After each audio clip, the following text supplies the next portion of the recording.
Hi friends, அழகே அழகு serial அடுத்து நடக்க போகுதுன்றத இன்னொரு வீடியோவில் ஒரு குட்டி பிரமோவாக பார்க்கலாம் வாங்க. மதிக்கு கொஞ்சம் நெஞ்சம் வேலை வைக்கிறதுல அந்த அளவுக்கு வேலை வச்சு மதியை ரொம்ப கஷ்டப்படுத்திக்கிட்டு இருக்காங்க ராஜலக்ஷ்மி இருந்துட்டு. இங்கே பாரு, இந்த துணி எல்லாமே நீ வாஷிங் மிஷினில் போடுன்றாங்க. அதுக்கப்புறம் இன்னர்ஸ் எல்லாமே வந்து துவைக்கணும்னுவாங்க.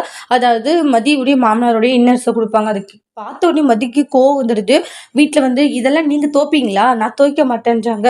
இதை அவங்களே துவைச்சிக்க சொல்லுங்கன்னு வாங்க. என்ன, இதை கூட துவைக்க மாட்டியா, உனக்கு வாய் அதிகமாகிடுச்சு, ஏன் இதை துவைச்சு குறைஞ்சிருவியான்றாங்க. இதெல்லாம் அவங்களே துவைச்சுக்கணும், இதை எப்படி நான் துவைப்பேன்றாங்க. மதி சண்டை போட்டுக்கிட்டு இருக்காங்க. இதை பார்த்துட்டு மலருக்குமே கோவம், அத்தை எப்படி அத்தை, இதை வந்து நீங்கள் தான் துவைக்கணும், இல்லை மாமாவை துவைக்க வைக்கணும், அதை விட்டுட்டு மதிக்கிட்டு கொடுத்த எப்படி, ஏன் துணி துவைக்கும் போது இதை துவைச்சு போட எப்படின்றாங்க. மலர், உனக்கு கூட வாய் கொழுப்பு அதிகமாகிடுச்சுன்றாங்க. தேவையில்லாமல் பேசிட்டு இருக்கேன்றாங்க.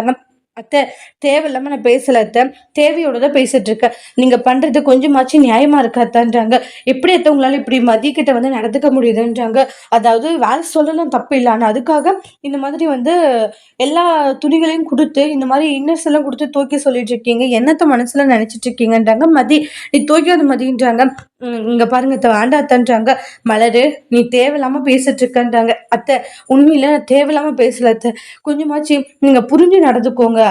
மேலும் மேலும் வந்து நம்ம மதியை கஷ்டப்படுத்தக்கூடாது, மதியை பத்தி புரிஞ்சுட்டு நம்ம நிறைய விஷயங்களை பேசணும் சொல்லிட்டு பேசிட்டு இருக்காங்க. ஆனா அந்த இடத்துல வந்து இதை தோச்சுதான் ஆகணும்னுவாங்க. அதுக்கப்புறமா பாக்கியராஜ் எல்லாம் வராங்க. எங்க இன்னைக்கு என்ன நடந்துச்சு தெரியுமான்ட்டு எல்லா விஷயத்தையும் சொல்றாங்க. பாக்கியராஜ், அம்மா இது எப்படி சாத்தியமாகும்ன்றாங்க. என்னுடைய நேசம் சுரேஷ் இது எல்லாம் அவங்கதே தோச்சுப்போம், அதே மாதிரி தானே அப்பாவை தானே தோச்சுக்கணும், அதை விட்டுட்டு மதிக்கிட்டு துவக்கிட்டு கொடுத்ததே தப்புமா அப்படின்றாங்க. இதை கேட்டுட்டு ஷாக் ஆகுறாங்க ராஜலட்சுமி. அதோட இந்த ப்ரெமோவை முடிச்சிருக்காங்க. இனி வரக்கூடிய எபிசோட்ல என்ன மாதிரி ஒரு டோஸ்ட் வர போகுதுன்றதை வெயிட் பண்ணி பார்க்கலாம். தேங்க்யூ.